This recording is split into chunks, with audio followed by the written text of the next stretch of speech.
Hi all, welcome back. ഇന്ന് ഞാൻ നിങ്ങളോട് ഷെയർ ചെയ്യുന്നത് ബണ്ണർച്ചേൻ്റെ ഒരു റെസിപ്പിയാണ് കേട്ടോ. ഈസി ആയിട്ട് റെഡിയാക്കി എടുക്കാൻ പറ്റിയ അടിപൊളിയായിട്ടുള്ള ഈ ഒരു സ്നാക്ക് എങ്ങനെയാണെന്ന് നോക്കാം.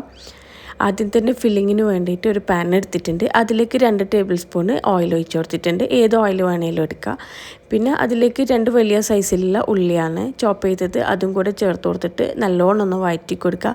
പിന്നെ ഉള്ളിൻ്റെ അളവ് എന്ന് പറയുന്നത് നമ്മൾ എത്രയാണോ ബണ്ണ് സ്റ്റഫ് ചെയ്യാൻ ഉദ്ദേശിക്കുന്നത്, എത്രയാണോ ബണ്ണിൻ്റെ സൈസ്, അതിനെല്ലാം അനുസരിച്ചിട്ടുള്ള ഫില്ലിങ് റെഡിയാക്കി എടുക്കുക. ഉള്ളിൻ്റെ സൈസ് അങ്ങനെ കൂട്ടിയും കുറക്കൊക്കെ ചെയ്യുക. അതിലേക്ക് ആവശ്യത്തിനുള്ള ഉപ്പെല്ലാം ചേർത്തിട്ട് നല്ലോണം ഒന്ന് വഴറ്റി കൊടുക്കുന്നുണ്ട്. ഇനി ഇതാ 1/4 ടീസ്പൂൺ മഞ്ഞൾപ്പൊടിയും കൂടെ ചേർത്തിട്ട് ഒന്നുകൂടെ ഒന്ന് മിക്സ് ചെയ്തെടുക്കാം.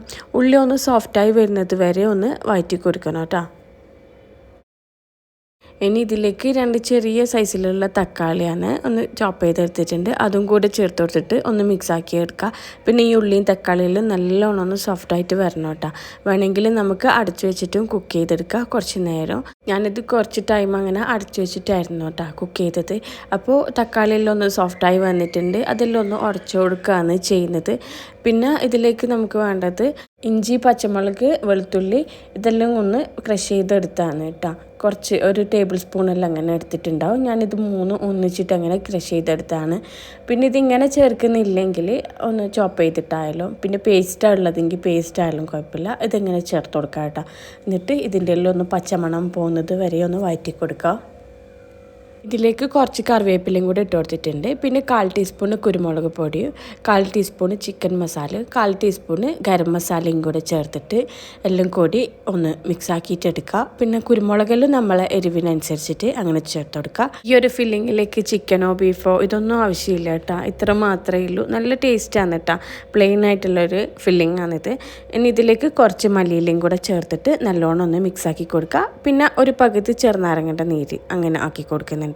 എന്നിട്ട് ഇതാ ഫില്ലിങ് റെഡി ആയിട്ടുണ്ട്. ഞാനിതൊന്ന് ക്ലോസ് ചെയ്തിട്ട് വെക്കാമെന്ന് കേട്ടോ. ചൂടെല്ലാം ഒന്ന് പോകുന്നത് വരെ ഒന്ന് വെക്കാമെന്ന്. ഇനി ഇതാ നമുക്ക് ബൺ സ്റ്റഫ് ചെയ്യാൻ വേണ്ടിയിട്ട് ഒരു ചട്നി റെഡിയാക്കണം. അതിന് വേണ്ടിയിട്ട് 1 കപ്പ് തേങ്ങയും 3-4 പച്ചമുളകും എടുത്തിട്ടുണ്ട്. 4 അല്ലി വെളുത്തുള്ളിയാണ് എടുത്തിട്ടുള്ളത്. പിന്നെ കുറച്ച് കറിവേപ്പിലയും കുറച്ച് മല്ലിയിലയും കൂടെ ചേർത്ത് കൊടുത്തിട്ടുണ്ട്. എന്നിട്ട് ആവശ്യത്തിനുള്ള ഉപ്പെല്ലാം ഒന്ന് ചേർത്ത് കൊടുക്കുക. പിന്നെ വേണമെങ്കിൽ ചെറുനാരങ്ങ ഒന്ന് സ്ക്വീസ് ചെയ്ത് കൊടുക്കുക. ഓപ്ഷനിലാണ് കേട്ടോ. ചേർത്ത് കഴിഞ്ഞാൽ നല്ല ടേസ്റ്റ് ആയിരിക്കും. എന്നിട്ട് ഒന്ന് ഇതൊന്ന് അടിച്ചെടുത്തിട്ട് വരാം. അപ്പോൾ ഇതാ ചട്നിയെല്ലാം റെഡിയാക്കി എടുത്തിട്ടുണ്ട്. ഞാനിവിടെ 4 ബണ്ണാണ് കേട്ടോ സ്റ്റഫ് ചെയ്തെടുക്കുന്നത്. അപ്പോൾ ഇതൊരു മീഡിയം സൈസിലുള്ള ബണ്ണാണ്. അപ്പോൾ ഒരു കത്തി വെച്ചിട്ട് ഇതിൻ്റെ ബാക്കൊന്ന് കട്ട് ചെയ്തെടുക്കാമെന്ന് കേട്ടോ ചെയ്യുന്നത്. വീഡിയോയിൽ കാണുന്നത് പോലെ അങ്ങനെ ചെയ്താൽ മതി. പിന്നെ എന്താ പറയുക, ഇതിങ്ങനെ കട്ട് ചെയ്തെടുക്കുന്ന ടൈമിൽ ഒന്ന് ശ്രദ്ധിച്ചിട്ടൊന്ന് ചെയ്താൽ മതി. നമ്മൾ ബണ്ണിന് മൊത്തത്തിൽ അങ്ങനെ കട്ട് വരാത്ത രീതിയിൽ അങ്ങനെ കട്ട് ചെയ്തെടുത്താൽ മതി. ഇനി ഇതാ ഞാൻ ഈ കംപ്ലീറ്റ് ബണ്ണും ഇതുപോലെ ഒന്ന് കട്ട് ചെയ്തിട്ട് മാറ്റാമെന്ന് കേട്ടോ ചെയ്യുന്നത്. നല്ല സിമ്പിളായിട്ടുള്ളൊരു സ്നാക്കാണ് കേട്ടോ. ഒന്ന് തന്നെ മതി കഴിച്ചാൽ നല്ല വയറ് ഫുള്ളാകുന്ന ഒരു ടൈപ്പിലുള്ള ഒരു സ്നാക്കാണ്. ഈസിയാണ് റെഡിയാക്കാൻ വേണ്ടിയിട്ട്. ഞാൻ ബാങ്കിൻ്റെ ഒരു ടൈമിൽ ലാസ്റ്റ് ടൈമെല്ലാം റെഡിയാക്കാൻ വേണ്ടിയിട്ട് ചൂസ് ചെയ്യുന്ന ഒരു സ്നാക്കാണ് കേട്ടോ ഇത്. ഇനി ഇതാ ആ കട്ട് ചെയ്ത് വെച്ച ബണ്ണില്ലേ, അതിൻ്റെ ഉൾഭാഗം ഉണ്ടല്ലോ, നമുക്ക് ഒന്ന് മാറ്റി കൊടുക്കണം. ഞാനൊരു ബൗളിലേക്ക് മാറ്റി കൊടുക്കുകയാണ് ചെയ്യുന്നത്. ഇതിങ്ങനെ ഇതിൻ്റെ ഉൾഭാഗം മാറ്റി കൊടുക്കുന്ന ടൈമിൽ അധികമായിട്ട് അങ്ങനെ എടുക്കരുത്. കുറച്ച് ഭാഗം മാറ്റി വെച്ചിട്ട് കുറച്ച് ഫില്ലിങ് വെക്കാൻ ആവശ്യമുള്ളത്ര വെച്ച് കൊടുത്താൽ മതി. ഓവറായിട്ട് അങ്ങനെ മാറ്റി കൊടുക്കരുത്. ഇതെല്ലാം പോലെ എന്താ പറയുക, ഒരു ഉള്ളിലൊരു സ്പേസ് പോലെ അങ്ങനെ ആക്കിയെടുത്താൽ മതി. അപ്പോൾ ഇതാ ഞാൻ ബാക്കിയുള്ളതും ഇതുപോലെ ഒന്ന് ഉൾഭാഗം ഒന്ന് മാറ്റി കൊടുക്കുകയാണ് കേട്ടോ ചെയ്യുന്നത്. അപ്പോൾ ഇതാ ബണ്ണൊക്കെ ഒന്ന് റെഡിയാക്കി എടുത്തിട്ടുണ്ട്. ഇനി ഇതാ ബണ്ണിൻ്റെ ഉൾഭാഗം ഉണ്ടല്ലോ നമ്മൾ മാറ്റി വെച്ചാൽ, അതിലേക്ക് 2-3 ടേബിൾ സ്പൂൺ പാലൊന്ന് ഒഴിച്ചിട്ട് ഒന്ന് പേസ്റ്റാക്കി എടുക്കുകയാണ് ചെയ്യുന്നത്. ഞാനിത് ചൂടാക്കിയെടുത്ത പാലാണ് കേട്ടോ. എന്നിട്ട് നല്ലൊരു പേസ്റ്റാക്കിയിട്ട് എടുക്കുക. പാൽ കൂടിപ്പോവാണ്ട് നോക്കണം. നമ്മൾ ഈ ഒരു പേസ്റ്റ് വെച്ചിട്ടാണ് ബണ്ണൊന്ന് ഒട്ടിച്ചെടുക്കുന്നത്. ഇതിലേക്ക് വേറെ മൈദയോ കാര്യങ്ങളൊന്നും ചേർക്കണ്ട. ഇതൊന്ന് നല്ലോണം ഒന്ന് പേസ്റ്റാക്കിയിട്ട് എടുത്താൽ മതി. ഇനി ഇതാ നമുക്കിതിലേക്ക് വേണ്ടത് 2 മുട്ടയാണ്. അപ്പോൾ ഞാൻ ഒരു ബണ്ണിലേക്ക് ഒരു പകുതി മുട്ട അങ്ങനെയാണ് എടുത്തിട്ടുള്ളത്. എന്നിട്ട് മുട്ടയിലൊന്ന് പകുതിയാക്കി കൊടുക്കുകയാണ് കേട്ടോ ചെയ്യുന്നത്. പിന്നെ മുട്ടയിലും ഫുള്ളായിട്ട് വെച്ച് കഴിഞ്ഞാൽ ബണ്ണെല്ലാം ഒന്ന് നമുക്ക് ക്ലോസ് ചെയ്തെടുക്കാൻ കുറച്ച് പാടായിരിക്കും. അതുകൊണ്ട് പകുതി മുട്ട അങ്ങനെ എടുത്താൽ മതി. ഇനി ഇതാ നമുക്ക് ബണ്ണൊന്ന് സ്റ്റഫ് ചെയ്തെടുക്കുക. അതിന് വേണ്ടിയിട്ട് ആദ്യം തന്നെ ചട്നിയാണ് കേട്ടോ വെച്ച് കൊടുക്കുന്നത്. ചട്നി എത്രയാണോ വേണ്ടത് അങ്ങനെ വെച്ച് കൊടുക്കുക. പിന്നെ കൂടുതൽ അങ്ങനെ ഫില്ലിങ് ആയാലൊന്നും വെച്ച് കൊടുക്കരുത്.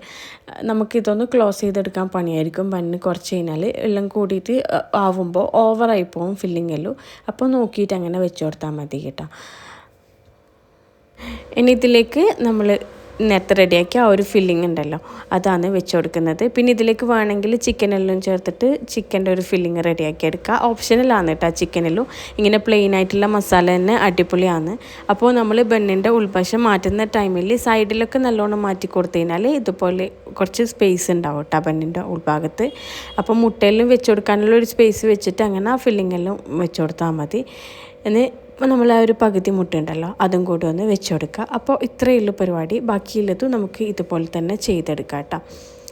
അപ്പോൾ ഇതാ കംപ്ലീറ്റ് ബണ്ണൊന്ന് സ്റ്റഫ് ചെയ്തെടുത്തിട്ടുണ്ട്. ഇനി ഇതൊന്ന് ക്ലോസ് ചെയ്ത് കൊടുക്കണം. അപ്പോൾ നമ്മളിത് കട്ട് ചെയ്ത് വെച്ച ഭാഗം ഉണ്ടല്ലോ അത് ഇതിൻ്റെ മേലേക്ക് വെച്ചിട്ട് നമ്മൾ നേരത്തെ റെഡിയാക്കിയ ഒരു പേസ്റ്റ് ഉണ്ടല്ലോ അത് വെച്ചിട്ടൊന്ന് ഒട്ടിച്ച് കൊടുക്കുക. പിന്നെ നമ്മളിതിങ്ങനെ ഒട്ടിക്കുന്ന ടൈമിൽ ഈ ഒരു ഗ്യാപ്പ് ഉണ്ടല്ലോ കട്ട് ചെയ്ത ആ ഒരു ഗ്യാപ്പില്ലേ അവിടേക്ക് ഈ ഒരു പേസ്റ്റ് ആക്കി കൊടുത്താൽ മതി. നല്ലോണം അങ്ങനെ ഒട്ടി നിന്നോളൂ, ഇളകി വരുമൊന്നും ചെയ്യില്ല. പിന്നെ ടോസ്റ്റ് ചെയ്യുന്ന ടൈമിലൊന്നും അങ്ങനെ ഇളകി വരികയോ ചെയ്യില്ല കേട്ടോ. പിന്നെ ഇതിലേക്ക് വേറെ മൈദയോ കാര്യങ്ങളുടെ ഒന്നും ആവശ്യമില്ല. വീഡിയോയിൽ കാണുന്നത് പോലെ ഇതുപോലെ ചെയ്തെടുത്താൽ മതി കേട്ടോ. നല്ല പെർഫെക്റ്റ് ആയിട്ട് തന്നെ ഒട്ടി നിന്നോളും. അപ്പോൾ ഇത് കണ്ടില്ലേ നല്ല സൂപ്പറായിട്ട് ഒട്ടിച്ചെടുത്തിട്ടുണ്ട്. സിമ്പിളാണ് കേട്ടോ, പെട്ടെന്ന് ചെയ്തെടുക്കാൻ പറ്റും. അപ്പോൾ ബാക്കിയുള്ളതും ഇതുപോലെ തന്നെ ഒന്ന് ചെയ്തെടുക്കുക, ഇതുപോലെ ഒന്ന് ഒട്ടിച്ചിട്ടെടുക്കുക കേട്ടോ. ഈ ബന്നൊന്ന് ടോസ്റ്റ് ചെയ്തെടുക്കുകയാണ് കേട്ടോ ചെയ്യുന്നത്. അതിന് വേണ്ടിയിട്ട് കുറച്ച് ഓയിലൊന്നും ആക്കി കൊടുക്കുക. പിന്നെ എണ്ണയിൽ എങ്ങനെ മുക്കി പൊരിക്കേണ്ടൊന്നും ആവശ്യമില്ല, കുറച്ച് ഓയിലൊന്നും ആക്കി കൊടുത്താൽ മതി. എന്നിട്ട് അതിലേക്ക് നമ്മൾ ബന്നൊന്ന് വെച്ച് കൊടുക്കുക, ഓരോന്നായിട്ട് അങ്ങനെ വെച്ച് കൊടുക്കുക കേട്ടോ.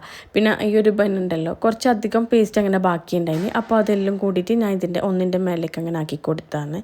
അപ്പോൾ നമ്മൾ ഇതൊന്ന് തിരിച്ചും മറിച്ചിട്ടെല്ലാം ഒന്ന് ഇട്ട് കൊടുക്കണം. ഒന്നുകിൽ നമുക്കിങ്ങനെ ഒന്ന് ചെയ്തെടുക്കുക, ജസ്റ്റ് ഒന്ന് തിരിച്ചിട്ട് കൊടുക്കുക. അല്ലെങ്കിൽ ഇങ്ങനെ പ്രസ് ചെയ്ത് ഈ ഒരു ബന്നുണ്ടല്ലോ ഒന്ന് സ്ക്വയർ ഷേപ്പിലൊന്ന് ആക്കിയിട്ടെടുക്കുക. ബന്നൊന്ന് ടോസ്റ്റ് ചെയ്തെടുക്കുന്ന ടൈമിൽ ലോ ഫ്ലെയിമിൽ വേണം കേട്ടോ ഫ്ലെയിം വെക്കാൻ വേണ്ടിയിട്ട്. ഒന്ന് മീഡിയം ഫ്ലെയിം ആയാൽ തന്നെ പെട്ടെന്ന് തന്നെ ഇത് കരിഞ്ഞ് പോകും ബന്ന്. പിന്നെ ഫ്ലെയിമിനെല്ലാം അനുസരിച്ചിട്ട് അങ്ങനെ വെച്ച് കൊടുത്താൽ മതി. ഞാനിതൊരു ബോക്സ് ടൈപ്പിലാണ് കേട്ടോ, ബോക്സ് ഷേപ്പിലാണ് ആക്കിയെടുക്കുന്നത്. അപ്പോൾ 2 സ്പാച്ചുലെല്ലാം വെച്ചിട്ട് ആക്കാൻ വേണ്ടിയിട്ട് ഈസിയാണ് കേട്ടോ. ഇതിങ്ങനെ കാണുമ്പോൾ ഒരു എത്ര പണിയുണ്ടോയെന്ന് വിചാരിക്കും, അങ്ങനെയൊന്നുമില്ല. സിമ്പിളായിട്ട് പെട്ടെന്ന് റെഡിയാക്കി എടുക്കാൻ പറ്റും. അപ്പോൾ ഇത് കണ്ടില്ലേ, കാണുമ്പോൾ ബന്നാണെന്നൊന്നും പറയൂല. ഇതിങ്ങനെ സ്ക്വയറായിട്ട് കാണാൻ വേണ്ടിയിട്ട് നല്ല ഒരു അടിപൊളിയാണ് കേട്ടോ. കാണാനും കഴിക്കാനും അടിപൊളിയാണ്. ഒന്ന് കഴിച്ചാൽ തന്നെ വയറ് ഫുള്ളാകുന്ന ഒരു ടൈപ്പിലുള്ളൊരു സ്നാക്കാണ്. അപ്പോൾ ഇത് ഞാൻ എന്താ പറയുക കംപ്ലീറ്റ് ഇതുപോലെ ബോക്സ് ആക്കിയിട്ട് എടുത്തിട്ടുണ്ടായിനി. ഇത് കണ്ടില്ലേ നല്ല പെർഫെക്റ്റ് ആയിട്ടുള്ള എന്താ പറയുക ബണ്ണരച്ചതാണ് കേട്ടോ. സൂപ്പറാണ് കഴിക്കാനും. ഞാനിത് കട്ട് ചെയ്തിട്ട് കാണിച്ചു തരാം. അപ്പോൾ കട്ട് ചെയ്തെടുത്തിട്ടുണ്ട്. നല്ല അടിപൊളിയാണ് കേട്ടോ കാണാനും കഴിക്കാനും. ഞാൻ നേരത്തെ പറഞ്ഞ പോലെ തന്നെ അടിപൊളിയാണിത്. ഇതിങ്ങനെ ഉള്ളിലുള്ള മുട്ടയിൽ കാണാൻ തന്നെ സൂപ്പറാണ് കേട്ടോ.